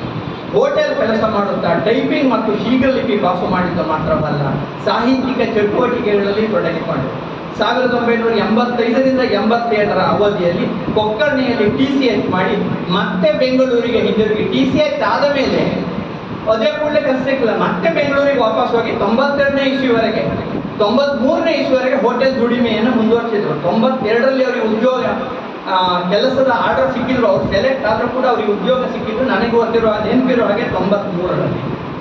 1992ರಿಂದ ಹೋಟೆಲ್ ದುಡಿಮೆಯನ್ನು ಮುಂದುವರಿಸಿದ್ರು. ಹೋಟೆಲ್ ದುಡಿಮೆಯ ಈ 2ನೇ ಭಾಗದಲ್ಲಿ ಅವರಿಗೆ KM ರಾಜಗೋಪಾಲ್ ಕನ್ನಡದ ಹಿರಿಯ ವಿದ್ವಾಂಸರು ಅವರ ಮಾರ್ಗದರ್ಶನ ಸಿಕ್ಕಿದ್ರು. ಆ ಮಾರ್ಗದರ್ಶನದಿಂದ ಅವರು ಆ ಸಮಯದ ಕೆಂಗೇರಿಯಲ್ಲಿ ಅವರ ಅಣ್ಣನ ದುರ್ಗಾ ರಿಫ್ರೆಶ್ಮೆಂಟ್ ನಲ್ಲಿ ಕೆಲಸ ಮಾಡ್ತಾ ಇದ್ರು ಸುಬ್ಬಣ್ಣನ ಜೊತೆಯಲ್ಲಿ. KM ರಾಜಗೋಪಾಲರ ಮಾರ್ಗದರ್ಶನದಲ್ಲಿ ಕನ್ನಡ MA ಅನ್ನು ಮಾಡಿದ್ರು. ಈಗ ಏನಿತ್ತು TCH ಮಾಡಬೇಕು, ಮೇಸ್ಟರ್ ಆಗಬೇಕು. TCH ಮಾಡಿದ ಮೇಲೆ ಮುಂದಿನ ಗುರಿ ಹೆಚ್ಚವರಿಗೆ ಇರೋಲ್ಲ. ಆದ್ರೂ ಅವರು ತಮ್ಮ ಗುರಿಗೆ ಸಂಬಂಧಪಡದೇ ಇದ್ದದ್ದು ಕನ್ನಡದ ಕೆಲಸ ಅನ್ನೋ ಕಾರಣಕ್ಕೆ ಕನ್ನಡ MA ಅನ್ನು ಕೂಡ ಮಾಡಿದ್ರು. ಆಮೇಲೆ ಒಂದು ಸಾಂಸ್ಕೃತಿಕ ಸಂಘದ ಕಾರ್ಯದರ್ಶಿಯಾಗಿ ದುಡಿದ್ರು, ಪುಸ್ತಕಗಳನ್ನ ಪ್ರಕಟಿಸಿದರು. 92ರಲ್ಲಿ ಶಿಕ್ಷಕ ವೃತ್ತಿಗೆ ಆಯ್ಕೆಯಾಗಿ 21/1/1993ರಿಂದ ಕೊಚ್ಚಿಗೆ ಮಾಚೇನಹಳ್ಳಿಯ ಶಾಲೆಯಲ್ಲಿ ಅಧ್ಯಾಪಕರಾಗಿ ಕೆಲಸಕ್ಕೆ ಸೇರ್ಕೊಂಡರು. ಅಲ್ಲಿ ಈ ಕತೆ ಮುಗಿತಾನೆ. ಅದರ ಇಲ್ಲಿ ಆರಂಭದ ಒಂದು ನಾನು ಕೆಲವು ತಮಾಷೆಯ ಪ್ರಕರಣಗಳು ನನ್ನ ಗಮನಕ್ಕೆ ಬರೋದು ಅಡಿಗರ ಲೆಕ್ಕಾಚಾರದ ಬಗ್ಗೆ ಹೇಳಲಿಕ್ಕಿದೆ. ಅವರು ಏಪ್ರಿಲ್ 21ನೇ ತಾರೀಕು 1978ನೇ ಇಸ್ವಿ ಬೆಂಗಳೂರಿಗೆ ಹೋದರು. ಆಮೇಲೆ ಮೆಜೆಸ್ಟಿಕ್ನಿಂದ ಚಿಕ್ಕಪೇಟೆಗೆ ಆಟೋದವ್ರು ಹೋದ್ರು. ಈ ಪುಸ್ತಕದ 17ನೇ ಪುಟದಲ್ಲಿ ಒಂದು ಲೆಕ್ಕ ಇದೆ. ರಿಕ್ಷಾ ಚಾರ್ಜ್ ₹2.45 ಆಗಿತ್ತು. ಅಡಿಗರು ₹4 ಕೊಟ್ಟರು. ರಿಕ್ಷಾದವನು ₹1.10 ವಾಪಸ್ ಕೊಟ್ಟ. 5 ಪೈಸಾ ಕೊಡ್ಲಿಲ್ಲ, ವಾಪಸ್ ಕೊಡ್ಲಿಲ್ಲ ಅವನು ಅಂತ ಆಲೋಚನೆ ಮಾಡಿದ್ರು. ಇಷ್ಟೇ ಓದ್ಕೊಂಡು ನಿಮ್ಗೆ ಏನು ಅನ್ಸುತ್ತೆ ಹೇಳಿ? ಅಡಿಗರು ₹4 ಕೊಟ್ಟರು, ರಿಕ್ಷಾ ಚಾರ್ಜ್ ₹2.45. ಅವನು ಆಟೋ ಡ್ರೈವರ್ ಇವರಿಗೆ ₹1.10 ವಾಪಸ್ ಕೊಟ್ಟ. ಆಗ ಅಡಿಗರಿಗೆ ಲಾಸ್ ಎಷ್ಟಾಯ್ತು? ಅಡಿಗರು 5 ಪೈಸಾ ಅಂತ ತಿಳ್ಕೊಂಡು ಅಡಿಗರಿಗೆ ರಿಕ್ಷಾದ 45 ಪೈಸಾ ಕಾಂಟ್ ಹಾಕಿದ್ದು ಗೊತ್ತಾಗಲೇ ಇಲ್ಲ ಅನ್ಕೊಂಡು. ಎಷ್ಟು ಪಾಪದವ್ರು ಅಡಿಗರು ಆ ಕಾಲದವ್ರಿಗೆ ಹಾಗೆ ಇದ್ದಾರೆ, ಈಗಲೂ ಹಾಗೆ ಇದ್ದಾರೆ ಅಂತ ಹೇಳಲಿಕ್ಕೆ ಅವರು ಪುಸ್ತಕದಿಂದಲೇ ಒಂದು ಉದಾಹರಣೆಯನ್ನು ನೆನಪು ಮಾಡಿ ಕೊಡ್ತಾ ಇದ್ದಾರೆ. ಅಡಿಗರು ಹೋಟೆಲ್ ಕಾರ್ಮಿಕರಾಗಿದ್ದ ಅವಧಿಯಲ್ಲಿ ಸಂಜೆಯ ಬಿಡುವಿನ ಸಮಯವನ್ನು ಬಳಸಿಕೊಂಡು ರಾತ್ರಿ ಶಾಲೆಗೆ ಹೋದರು. PUC ಪ್ರಥಮ ವರ್ಷ ಕಂಪ್ಲೀಟ್ ಮಾಡಿದ್ರು. ಎಷ್ಟು ಜನ ಇದನ್ನು ಓದಿದಾಗ ನನಗನ್ನಿಸ್ತು, ಎಷ್ಟು ಜನ ಹೋಟೆಲ್ ಮಾಲೀಕರು ತಮ್ಮ ನೌಕರರಿಗೆ ಇಂಥ ಅವಕಾಶವನ್ನು ಕೊಡ್ತಾರೆ. ಅಡಿಗರಿಗೆ ಒಂದು ಅದೃಷ್ಟ ಇದಿತ್ತು. ಅವರ ಅಣ್ಣನ ಹೋಟ್ಲಲ್ಲೇ ಕೆಲಸ ಮಾಡ್ತಾ ಇದ್ರು. ಹಾಗಾಗಿ ಅವ್ರಿಗೆ ಸಾಯಂಕಾಲ ತುಂಬಾ ರಶ್ ಇರೋ ಟೈಮ್ನಲ್ಲಿ ಶಾಲೆಗೆ ಹೋಗ್ಲಿಕ್ಕೆ ಬಿಟ್ಟು. ಅಡಿಗರು PUC ಫಸ್ಟ್ ಇಯರ್ ಆದ್ಮೇಲೆ ನನ್ನ ಕೈಯಲ್ಲಿ ಬಿಟ್ಟರು ನಿಜ. ಆದ್ರೆ ನನ್ನ ಸ್ನೇಹಿತರೊಬ್ರು ಈ ಪುಸ್ತಕ ಓದಿದವರು ನನ್ನ ಹತ್ರ ಹೇಳಿರೋದೆ, ನಾವು ಹೋಟೆಲ್ ಕಾರ್ಮಿಕರು, ನಮ್ಮ ಸಾಯಂಕಾಲ ಶಾಲೆ ಹೋಗ್ಲಿಕ್ಕೆ ಯಾರು ಬಿಡ್ತಾರೆ? ಉಡುಪಿಯಲ್ಲಿ ಒಬ್ರು ಹೇಳಿದ್ದೆ. ಯಾಕಂದ್ರೆ ಉಡುಪಿಯಲ್ಲಿ ಈಗ MGM ಕಾಲೇಜಲ್ಲಿ ಕೂಡ ಈವ್ನಿಂಗ್ ಕೋರ್ಸಸ್ ಎಲ್ಲ ಸ್ಟಾರ್ಟ್ ಮಾಡಿದ್ರು. ನಾನು ಅಲ್ಲಿ ಒಂದು ಹೋಟ್ಲ್ ಹುಡುಗನಿಗೆ ಹೇಳಿದಾಗ ಅವ್ನು ಹೇಳ್ದ, ಸಾಯಂಕಾಲ ನಾನು ಹೋಗಿ ಬಿಡುವುದಿಲ್ಲ ಅನ್ಕೊಂಡು. ಅಡಿಗರು ಹೋಟೆಲ್ ಉದ್ದಿಮೆಯಲ್ಲಿ ಹಿಡಿದು ಉದ್ಧಾರವಾದವರ ಮತ್ತು ಆಗದೇ ಹೋದವರ ಉದಾಹರಣೆಗಳನ್ನು ಈ ಪುಸ್ತಕದಲ್ಲಿ ತುಂಬಾ ಕೊಡ್ತಾರೆ. ಅಡಿಗರಿಗೆ ಒಂದು ಅಡ್ವಾಂಟೇಜ್ ಇತ್ತು. ಮೊದಲೇ ಹೇಳಿದಾಗೆ ಅವರ ಕೆಲಸ ಮಾಡ್ತಾ ಇದ್ದದ್ದು ಬಂಧುಗಳ ಹೋಟೆಲ್ನಲ್ಲಿ. ಆ ಬಂಧುಗಳು ಅವರ ಕುರಿತು ಪ್ರೀತಿಯನ್ನೋ ಕನಿಕರವನ್ನೋ ತೋರಿಸುತ್ತಿದ್ದುದರಿಂದ ಅವರಿಗೆ ಆ ಕ್ಷೇತ್ರದ ದುರಂತ ಪರ್ವದ ಅನುಭವ ಆಗಿರ್ಲಿಕ್ಕಿಲ್ಲ, ಅಥವಾ ಅವರು ನಮಗೆ ಹೇಳ್ತಾ ಇಲ್ಲ ಆ ವಿಷಯವನ್ನು. ಹೋಟೆಲ್ ಹುಡುಗರು ಯಾವ ಯಾವ ರೀತಿಯ ಶೋಷಣೆಗೆ ಗುರಿಯಾಗುತ್ತಾರೆ ಎನ್ನುವುದನ್ನು ಹೇಳುವ ಹಲವು ಕಥಾನಕಗಳು ಅದಾಗಲೇ ಪ್ರಚಾರದಲ್ಲಿವೆ. ನಮ್ಮ ಜಿಲ್ಲೆಯ ಹೋಟೆಲ್ ಸಾಹುಕಾರರೊಬ್ಬರು ಕೆಲಸದ ಹುಡುಗನನ್ನು ಕೊಂದು ಹೋಟೆಲ್ನಲ್ಲಿ ಉಗಿದು ಹಾಕಿದ ಕೇಸೊಂದು ಕೆಲವು ವರ್ಷಗಳ ಹಿಂದೆ ತುಂಬಾ ಪ್ರಚಾರ ಪಡೆದಿದೆ. ನಿಮ್ಗೆ ನೆನಪಾಗಬಹುದು ಯಾರು ಏನು ಅಂತ. ಹೋಟೆಲ್ ಹುಡುಗರ ಪಟಿಂಗತನದ ಬಗ್ಗೆಯೂ ಹಲವು ಕಥೆಗಳಿತ್ತು. ಹೊಸ ಹುಡುಗರನ್ನು ಹಳೆಯ ದಾಂಡಿಗರು ಅನಗತ್ಯ ಕೆಲಸಗಳಿಗೆ ಬಳಸುತ್ತಿದ್ದ ವಾರ್ತೆಗಳು ಪತ್ರಿಕೆಗಳಲ್ಲಿ ಬರುತ್ತಿದ್ದವು. ಇಂಥ ಸಂಗತಿಗಳನ್ನೆಲ್ಲ ಅಡಿಗರು ತಮ್ಮ ಆತ್ಮಚರಿತ್ರೆಯಲ್ಲಿ ಕವರ್ ಮಾಡಿಲ್ಲ. ಆದರೆ ಮಾಡಿಲ್ಲ ಅನ್ನೋದನ್ನು ಅವರು ದೌರ್ಬಲ್ಯ ಅಂತ ನಾನು ಹೇಳೋದಿಲ್ಲ. ಯಾಕೆಂದ್ರೆ ನಾವು ಕಂಡಂತೆ ಅಡಿಗರು ತುಂಬಾ ಸಜ್ಜನರು, ಅವರು ಧರ್ಮಬೀರು. ಪಾಪ ಕೃತ್ಯಗಳನ್ನ ಮಾಡುವುದಿರಲಿ, ಅದರ ಬಗ್ಗೆ ಮಾತು ಕೂಡ ಅವ್ರು ಹೇಳೋದಿಲ್ಲ. ಅವರ ಜೊತೆಯಲ್ಲಿರುವವರೇ ಪಟೇಕರಾದರೂ ಕೂಡ ಅವ್ರು ಯಾವತ್ತೂ ಅದನ್ನು ಹೇಳೋದಿಲ್ಲ ಸಾರ್ವಜನಿಕವಾಗಿ. ಒಟ್ಟಿನಲ್ಲೆಲ್ಲೋ ಮನೆಯಲ್ಲಿ ಹೇಳ್ಬೋದು, ಅವ್ರ ಶ್ರೀಮತಿಯವರಿಗೆ ಗೊತ್ತಿರ್ಬೋದು, ಹೀಗೀಗ ಮಾಡ್ತಾನೆ ಮಾರಾಯ ಅಂದ್ಕೊಂಡು ಇವ್ರು ಹೇಳಿ ಒಂದೆರಡು ಮಾತು ನನ್ನ ಕಿವಿಗೂ ಬಿದ್ದಿತ್ತು. ಆದ್ರೆ ಅವರು ಅದನ್ನು ಸಾರ್ವಜನಿಕವಾಗಿ ಹೇಳೋದಿಲ್ಲ, ಅದನ್ನು ಬರೆಯೋದಿಲ್ಲ. ಅಂದ್ರೆ ಅವ್ರಿಗೆ ಅದು ಅವರ ದೌರ್ಬಲ್ಯ ಅಲ್ಲ. ಅವರು ಇತರರ ಪಾಪಕೃತ್ಯಗಳ, ಅವರು ಪಾಪಕೃತ್ಯ ಮಾಡೋದಿಲ್ಲ, ಇತರರ ಪಾಪಕೃತ್ಯಗಳ ಬಗ್ಗೆ ಮಾತಾಡೋದು ಕೂಡ ಇಲ್ಲ. ಆದರೆ ಇದರಿಂದ ಸ್ವಲ್ಪ ಲಾಭ ಇದೆ, ನಷ್ಟವೂ ಇದೆ. ಅಡಿಗರು ಶುಭ್ರಚೇತನರಾಗಿ ಉಳಿತಾರೆ. ಯಾವ ಕಾಲದಲ್ಲಿಯೂ ಅಡಿಗರ ಬಗ್ಗೆ ನಾವು ಆಕ್ಷೇಪ ಎತ್ತಲಿಕ್ಕೆ ಆಗುದಿಲ್ಲ. ಆದ್ರೆ ಒಂದರಿಂದ ಪಟ್ಟಿಗರು ಬಚಾವಾಗಿ ಹೋಗ್ತಾರೆ. ಸೂರಿಮಾಣಿ ವಾಪಸ್ ಸೂರಿಮಾಣಿಗೆ ಹೋಗ ಬಿಟ್ಬಿಟ್ಟು, ಸೂರಿಮಾಣಿ ಮೊದಲೇ ಹೇಳಿದಂತೆ ಅಡಿಗರ ಹೋಟೆಲ್ ಜೀವನ ಕಥನ. ಇಲ್ಲಿರುವುದು ಅಡಿಗರ ಆತ್ಮಕಥನ ಮಾತ್ರವಲ್ಲ, ಆ ಕಾಲದ ಹೋಟೆಲ್ ಕಾರ್ಮಿಕರ ಕಥೆ, ವ್ಯಥೆ, ನೋವು, ನಲಿವು, ಹೋಟೆಲ್ ಯಜಮಾನರ ಹೃದಯವನ್ನು ಅಡಿಗರು ತಮ್ಮ ತಂದೆಯಿಂದ ಮತ್ತು ಇತರ ಯಜಮಾನರಿಂದ ಕಲಿತ ಸನ್ನಡತೆ, ಪರ್ಯಾಯ ಉದ್ದಿಮೆಗಿಳಿದು ಉದ್ಧಾರವಾದ ಕಾರ್ಮಿಕರು, ಕಷ್ಟಪಟ್ಟು ಜೀವನ ಸಾಗಿಸಿ ಕಲ್ಲರಳಿ ಹೂವಾದವರು, ಊರಿಗೆ ಬೆಳಕಾದವರು, ಮುಂದಿನ ಪೀಳಿಗೆಗೆ ಅನುಕರಣೀಯರಾದವರು, ಇವರು ಎಲ್ಲರ ಕಥೆಗಳು ಅಡಿಗರ ಆತ್ಮಚರಿತ್ರೆಗೆ ಬರುತ್ತೆ. ಒಳ್ಳೆಯದು ಎಲ್ಲೆಲ್ಲಿ ಏನೆಲ್ಲ ಘಟಿಸಿತು ಅದನ್ನೆಲ್ಲ ತುಂಬಾ ಪ್ರೀತಿಯಿಂದ ಅವರು ಆತ್ಮಚರಿತ್ರೆ ದಾಖಲಿಸಿದ್ದಾರೆ. ಯಾಕಂದ್ರೆ ಒಂದು ತಲೆಮಾರಿನಿಂದ ಇನ್ನೊಂದು ತಲೆಮಾರು ಕಲಿಯುವುದು ಒಳ್ಳೆಯತನವನ್ನ ಮಾತ್ರ. ಅದನ್ನು ಅಡಿಗರು ಬಹಳ ಮುತುವರ್ಜಿಯಿಂದ ಬಹಳ ಜೀವನ ಪ್ರೀತಿಯಿಂದ ಮುಂದಿನ ತಲೆಮಾರಿಗೆ ದಾಟಿಸ್ಲಿಕ್ಕೆ ಈ ಆತ್ಮಚರಿತ್ರೆ ಬಳಸ್ಕೊಂಡಿದ್ದಾರೆ. ಇಲ್ಲಿ ಅಡಿಗರು ಹೇಳಿದ ಕೆಲವು ತಮಾಷೆಯ ಪ್ರಕರಣಗಳಿರ್ತವೆ, ಅದನ್ನ ನೆನ್ಪು ಮಾಡ್ಕೋಬಹುದು. ಒಂದು, ಅವರು ಚಿಕ್ಕಪೇಟೆ ಹೋಟೆಲಲ್ಲಿದ್ದಾಗ ಒಬ್ಬ ರುಬ್ಬು ಮಾಸ್ಟರ್ ಇದ್ರಂತೆ, ಗುಂಡೂರಾವ್ ಅಂತ. ಈ ಗುಂಡೂರಾವ್ ಅನ್ನೋರು ಯಾವತ್ತಾದ್ರೂ ಚಟ್ನಿ ಉಳಿದ್ರೆ ಅದನ್ನ ದೋಸೆ ಕಲ್ಲಿನ ಮೇಲೆ ಇಟ್ಕೊಂಡು ಬಿಸಿ ಮಾಡಿ ಒಣಗಿಸಿ ಬಿಡ್ತಾರಂತೆ. ಒಣಗಿಸಿದ್ದನ್ನ ಮಾರನೇ ದಿನ ಚಟ್ನಿ ಮಾಡ್ಲಿಕ್ಕೆ ಉಪಯೋಗಿಸ್ತಾ ಇದ್ರು. ಅಥವಾ ಮೆಣಸು, ಬೆಳ್ಳುಳ್ಳಿ, ಪುದೀನ ಸೊಪ್ಪು ಎಲ್ಲ ಹಾಕಿ ರುಬ್ಬಿ ಮಸಾಲೆ ದೋಸೆ ಒಳಗೆ ಹಚ್ಚಿ ಕೆಂಪು ಚಟ್ನಿ ಮಾಡಿ ತಯಾರು ಮಾಡ್ತಿದ್ರಂತೆ. ನಾವು ಯಾವಾಗಲೂ ದೋಸೆ ಓದ್ಕೊಳ್ಳಿ ಹೋಟೆಲ್ ಓದ್ಕೊಳ್ಳಿ ಕೆಂಪು ಚಟ್ನಿ ನೋಡಿದ ಕೂಡಲೇ ನನಗೆ ಅಡಿಗರ ನೆನಪಾಗುತ್ತೆ. ಅವ್ರು ಬಂದು ಈ ಪ್ರಕರಣ ನೆನಪಾಗ ಇವರು ಚಿಕ್ಕಪೇಟೆಯಲ್ಲೇ ಹೋಟೆಲ್ ಇದ್ದಾಗ ದೋಸೆ ವರದರಾಜ ಅನ್ನೋನಿದ್ದಂತೆ. ಫಸ್ಟ್ ಇವರ ಮೊದಲ ದಿನ ಹೊದ್ಕೊಂಡು ಅವ್ನು ಹೇಳಿದಂತೆ ಅಲ್ಲಿ ಅನ್ನ ಇದೆ, ಹುಳಿ ಸಾಂಬಾರ್ ಇದೆ, ಹಾಕೊಂಡು ಊಟ ಮಾಡಿಬಿಡಿ ಅಂತ. ಅಡಿಗರು ಹೋದ್ರು, ಅನ್ನ ತಗೊಂಡ್ರು. ಅವರು ಅದೇ ನೆಂಟರ ಮನೆಯಲ್ಲಿ ಇಡ್ಲಿ ತಿನ್ಕೊಂಡ್ ಬಂದಿದ್ರು, ಹಾಗಾಗಿ ಹೆಚ್ಚು ಹಸಿವೆ ಆಗಿರ್ಲಿಲ್ಲ ಅಂತೆ. ಸಾಂಬಾರೆಲ್ಲ ಯಾಕೆ ಹಾಕೋತಾರೆ, ಮಜ್ಜಿಗೆ ಇದ್ರು ಒಳ್ಳೆಯದು ಅಂತ ಹುಡುಕಿದ್ರಂತೆ. ಒಂದು ಪಾತ್ರದಲ್ಲಿ ಬಿಳಿ ರವೆ ಇದ್ದಿತ್ತಂತೆ. ಅಡಿಗರು ಕೂಸಿ ನೋಡಿದ್ರು, ನೀರಿನಲ್ಲಿ ಕೊತ್ತಂಬರಿ ಸೊಪ್ಪು ಎಲ್ಲ ತೇಲ್ತಾ ಇತ್ತು, ಒಗ್ಗರಣೆ ಹಾಕಿದ್ದಿತ್ತು. ಅದನ್ನ ಕರಡಿದ್ರು, ಅನ್ನಕ್ಕೆ ಹಾಕಿ ಕಲ್ಸ್ಕೊಂಡು ಉಂಡ್ರಂತೆ. ಹೇಳಿದ್ರಂತೆ ಮಜ್ಜಿಗೆ ಹಾಕೊಂಡು ಊಟ ಮಾಡಿದೆ ಅಂತ. ಆಗ ಆ ಅಡಿಗೆಯವ್ರು ಹೇಳಿದ್ರಂತೆ, ವರದರಾಜ ಅದನ್ನ ಹೆಸರು, ವರದರಾಜ ಇವರಿಗೆ ಹೇಳಿದಂತೆ, ಸರ್ ಅದು ಮಜ್ಜಿಗೆ ಅಲ್ಲ, ರವೆ ದೋಸೆ, ಕರಡಿ ಇಟ್ಟದ್ದು, ನೀರು ಉಳಿದು ಒಂದು ಮೇಲೆ ಅಂತ ಹೇಳಿದ್ದಾರೆ. ಆಮೇಲೆ ಇವ್ರ ಹೋಟ್ಲಲ್ಲಿ ಒಂದ್ಸಲ ಯಾರೋ ಒಬ್ಬ ಹೊಸ ಸ್ವೀಟ್ ಮಾಡ್ಕೊಂಡು ಮೈಸೂರು ಪಾಕ್ ಮಾಡಿ, ಮೈಸೂರು ಪಾಕ್ ಆಗಲೇ ಗಟ್ಟಿಯಾಗಿ ಮೇದುವಾಗಿ ಏನೇನಾಯ್ತಂತೆ. ಏನ್ ಮಾಡ್ಬೇಕಂದ್ರೆ ಅದನ್ನ ಹುಡಿ ಮಾಡಿ ಮಕ್ಮಲ್ ಪೂರಿ ಒಳಗೆ ಹಾಕ್ತಾರಲ್ಲ ಅದ್ರ ಜೊತೆ ಮಿಕ್ಸ್ ಮಾಡಿ ಮಕ್ಮಲ್ ಪೂರಿ ಮಾಡಿದ್ರಂತೆ. ಆ ದಿವಸ ಮಕ್ಮಲ್ ಪೂರಿಗೆ ಹೊಸ ಟೇಸ್ಟ್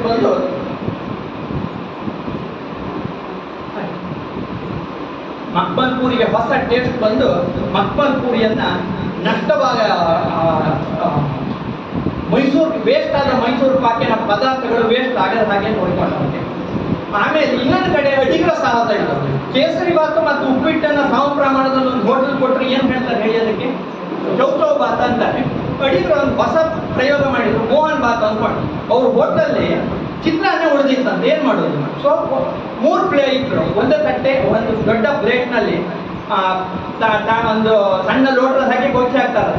ಒಂದು ಕೇಸರಿ ಬಾತು, ಇನ್ನೊಂದು ಉಪ್ಪಿಟ್ಟು, 3ನೇದು ಉಳಿದ ಚಿತ್ರಾನ್ನ, 3 ಹಾಕಿ ಮೋಹನ ಬಾತ್ ಅಂತ ಹೆಸರು ಮಾಡಿ ಇಟ್ಟಂತೆ. ಅಲ್ಲಿ ಹೊಸ ತಿಂಡಿ ಆವಿಷ್ಕಾರ ಆಯ್ತಂತೆ ಅವ್ರ ಹೋಟ್ಲಲ್ಲಿ, ಚೆನ್ನಾಗಿ ವ್ಯಾಪಾರ ಆಯ್ತಂತೆ. ಅಣ್ಣನ ಕೆಂಗೇರಿ ಹೋಟ್ಲಲ್ಲಿ ಇದ್ದಾಗಂತೂ ಒಂದಿನ ಚಿತ್ರಾನ್ನ ಉಳಿದಾಗ ಏನ್ ಮಾಡೋದು, ಇವ್ರು ಹೊಸ ತಿಂಡಿ ಚಿತ್ರಾನ್ನ ಮಸಾಲೆ ಅನ್ನೋ ಹೊಸ ಒಂದು ದೋಸೆ ಕಂಡಿಡ್ತಾರೆ. ಮಸಾಲೆ ದೋಸೆ ಪಲ್ಯ ಚಿತ್ರಾನ್ನ ಎಲ್ಲ ಹಾಕಿ ಅದು ಕುದಿರೋ ನೈಟ್ ಏನೋ ಸ್ಪೆಷಲ್ ತಿಂಡಿ ಮಾಡಿ ಚಿತ್ರಾನ್ನ ಖಾಲಿ ಮಾಡಿದ್ರಂತೆ. ಇದೆಲ್ಲ ಹೆಚ್ಚಿನ ಹೋಟೆಲ್ಗಳಲ್ಲಿ ಆಗುವಂತ ಪ್ರಯೋಗಗಳು. ಆ ಪ್ರಯೋಗಗಳನ್ನು ಅವರು ನಿಸ್ಸಂಕೋಚವಾಗಿ ಓದುಗರು ಬೇರೆ ಹೋಟೆಲ್ಗಳ ಬಗ್ಗೆ ಸಂಶಯ ಪಡುವ ರೀತಿಯಲ್ಲ, ಒಂಥರ ಖುಷಿಯಲ್ಲಿ ಓದುವ ರೀತಿಯಲ್ಲಿ ಬರ್ಕೊಂಡು ಹೋಗ್ತಾರೆ ಅಡಿಗರ. ನಾ ಹೇಳಿದ್ನಲ್ಲ, ಆ ಸೌಜನ್ಯ ಮತ್ತು ಸಹೃದಯತೆ ಇದೆಯಲ್ಲ ಅವರ ಬರವಣಿಗೆಯಲ್ಲಿ ಬರುವ ಕಾರಣ ನೀವು ಯಾರ ಬಗ್ಗೆಯೂ ಯಾರ ನಡವಳಿಕೆನೂ ತಪ್ಪುಡ್ಕೋ ಹಾಗಿಲ್ಲ. ಈ just treat it as it. ಅದು ಅವ್ರು ಹೇಳ್ತಾರೆ. ಒಂದ್ಸಲ ಯಾರೋ ಸ್ನೇಹಿತ ಒಬ್ಬ ಹೆಂಡತಿ ಜೊತೆ ಬಂದಾಗ ಇವ್ರು ಹೇಳುತ್ತೆ, ಎಂತ ಮಾರೆ ನೀನಿಷ್ಟು ಹಾಳ ಇದ್ದೆ ಅನ್ಕೊಂಡು. ಬೇರೆ ಕಡೆಯವರೆಲ್ಲ ಏನ್ ತಿಳ್ಕೊಳ್ತೀವಿ, ಹಾಳಾಗಿದ್ದೀವಿ ಅಂದ್ಕೊಂಡು ಏನೋ ಬ್ಯಾಡದ್ ಮಾಡ್ಕೊಂಡಿದ್ದಾನೆ ಇವನು ಅನ್ಕೊಂಡು. ಇವ್ರು ಹೇಳಿದ ಅವ ಸಪೂರ್ ಆಗಿದ್ದಾನೆ, ಪಾಪ ಊಟ ತಿಂಡಿ ಸರಿಯಾಗಿಲ್ಲ ಅನ್ಕೊಂಡು. ಅವ್ರ ಹೆಂಡತಿ ಮುಖವಂತರ ಮಾಡ್ಕೊಂಡ್ರು, ಎಂತ ಮಾರೆ ನೀನ್ ಹಾಳ ಇದ್ದೆ ಅಂದ ಕೂಡಲೇ ಮುಖವಂತರ ಆಗ ಅಡಿಗರು ಕನ್ವಿನ್ಸ್ ಮಾಡಿದ್ರಂತೆ ಅವಳಿಗೆ, ಆಗಲ್ಲ ನಾನು ಹೀಗೆ ಹೇಳಿದ್ದು ಅನ್ಕೊಂಡು. ಸೂರಿಮಣಿಯ ಕೊನೆಯ ಅಧ್ಯಾಯ ನಾನು ಹೇಳಲಿಕ್ಕಿರೋದು ಸಾಹಿತ್ಯ ಮತ್ತು ಸಂಘಟನೆಯ ಆಸಕ್ತಿಗೆ ಹೋಟೆಲ್ ಕೆಲಸದ ನಡುವೆ ಅವರಿಗೆ ಸಿಕ್ಕಿದ ಅವಕಾಶ. ಹೋಟೆಲ್ ಕೆಲಸ ಮಾಡುತ್ತಾ ಅವರು ಬೆಳೆಸಿಕೊಂಡ ಆಸಕ್ತಿ, ಅವರ ಅಣ್ಣಂದಿರ ಪ್ರೋತ್ಸಾಹದಿಂದ ಹೋಟೆಲ್ನಲ್ಲಿ ಏರ್ಪಡಿಸುತ್ತಿದ್ದ 100 ಕಾರ್ಯಕ್ರಮಗಳು ಅವರ ಮುಂದಿನ ದಿನಗಳ ಬೆಳವಣಿಗೆಗೆ ಭದ್ರ ತಳಹದಿಯನ್ನು ಹಾಕಿಕೊಟ್ಟವು ಕೂಡ. ಗೋಪಾಲಕೃಷ್ಣ ಅಡಿಗರ ವರ್ಧಮಾನ ಕವಿತೆಯ ಕೊನೆಯ ಸಾಲನ್ನು ನೆನಪು ಮಾಡಿಕೊಳ್ಳಿ. ಹನುಮದ್ ವಿಕಾಸಕ್ಕೆ ಎಲ್ಲೇ ಇಲ್ಲ. ಆ ಸಾಲನ್ನ, ಆ ಕವಿತೆಯನ್ನು ಓದ್ತಾ ಆ ಸಾಲಿ ಬಂದು ನಿಂತ ಕೂಡಲೇ ಅನಪೇಕ್ಷಿತವಾಗಿ ನಾನು ಬೇಕು ಅಂತ ಆಲೋಚನೆ ಮಾಡಿದ್ರು ಕೂಡ ನಾನು ಅಡಿಗರ ಬಗ್ಗೆ ಒಂದು ಸಲ ನೆನಪು ಮಾಡ್ಕೊಳ್ತೇನೆ. ಯಾಕೆ ಅಂದ್ರೆ ಆ ಹನುಮದ್ ವಿಕಾಸಕ್ಕೆ ಎಲ್ಲ ಇಲ್ಲ ಎನ್ನುವ ರೂಪಕ ಇದೆಯಲ್ಲ, ಅದು ಹನುಮಂತ ಲಂಕೆಗೆ ಜಿಗಿಯುವ ಮೊದಲು, ಸಮುದ್ರದಿಂದ ಹಾರುವ ಮೊದಲು ಆ ಸಮುದ್ರ ದಂಡೆಯಲ್ಲಿ ನಿಂತು ತನ್ನ ದೇಹವನ್ನು ಬೆಳೆಸ್ತಾ ಹೋಗ್ತಾನಲ್ಲ, ಅದು ವಿಕಾಸ. ಒಂದು ಪೌರಾಣಿಕ ಪ್ರತಿಮೆ, ಪುರಾಣದ ಪ್ರತಿಮೆ ಅದು ಒಂದು. ಇನ್ನೊಂದು ಡಾರ್ವಿನ್ನ ವಿಕಾಸವಾದವನ್ನು ಹೇಳುವುದು, ಹನುಮದ್ ವಿಕಾಸಕ್ಕೆ ಎಲ್ಲ ಇಲ್ಲ, ಮಂಗ ಬೆಳೀತಾ ಅದು ಮನುಷ್ಯ ಆದ ಕಥೆ ಡಾರ್ವಿನ್ ಹೇಳ್ತಾನಲ್ಲ ಅದು. ಈ ಎರಡು ಕಾರಣದಿಂದ ಹನುಮದ್ ವಿಕಾಸಕ್ಕೆ ಎಲ್ಲ ಇಲ್ಲ ಅನ್ನುವ ಕವಿ ಅಡಿಗರು ಬಳಸಿದ ಒಂದು ಸಾಲು, ಗೋಪಾಲಕೃಷ್ಣ ಅಡಿಗರು ಬಳಸಿದ ಒಂದು ಸಾಲು ಇದೆಯಲ್ಲ, ಆ ರೂಪಕ ನಮ್ಮ ಅಡಿಗರಿಗೆ ಕೂಡ ಸಲ್ಲುತ್ತದೆ ಅಂತ ಹೇಳಲಿಕ್ಕೆ ನಾನು ಅದನ್ನು ನೆನಪಾಕೊಂಡೆ. 1978 ಇಸ್ವಿ ಏಪ್ರಿಲ್ 22ನೇ ತಾರೀಕು ಹೋಟೆಲ್ ಮಾಣಿಯಾಗಿ ಬದುಕಿನ ನೊಗಕ್ಕೆ ಹೆಗಲು ಕೊಟ್ಟ ಅಡಿಗರು ಯಶಸ್ವಿ ಅಧ್ಯಾಪಕರಾಗಿ, ಶಿಕ್ಷಣ ತಜ್ಞರಾಗಿ, ಸಂಪನ್ಮೂಲ ವ್ಯಕ್ತಿಯಾಗಿ, ಸಾಹಿತಿಯಾಗಿ ಏರಿದ ಎತ್ತರ ಇದೆಯಲ್ಲ, ಅದು ಹನುಮದ್ ವಿಕಾಸ. ಎಲ್ಲಕ್ಕಿಂತ ಹೆಚ್ಚಾಗಿ ಕಸಾಪ ಜಿಲ್ಲಾಧ್ಯಕ್ಷರಾಗಿ 3ನೇ ಹೆಕ್ಟಾರ್, ಎಲ್ಲರೂ ಯೋಜನೆಯಂತೆ ನಡೆದರೆ 100 ಸಾಹಿತ್ಯ ಸಮ್ಮೇಳನಗಳನ್ನು ನಡೆಸಿಕೊಡುವ ಏಕೈಕ ಜಿಲ್ಲಾಧ್ಯಕ್ಷ. ಈ 2 ದಾಖಲೆಗಳನ್ನು ಮಾತ್ರ ಇನ್ನು ಯಾರೂ ಮುರಿಯಲಿಕ್ಕೆ ಸಾಧ್ಯವಿಲ್ಲ. ಇಲ್ಲಿಯ ತನಕ ಇದು ಅಡಿಗೆ.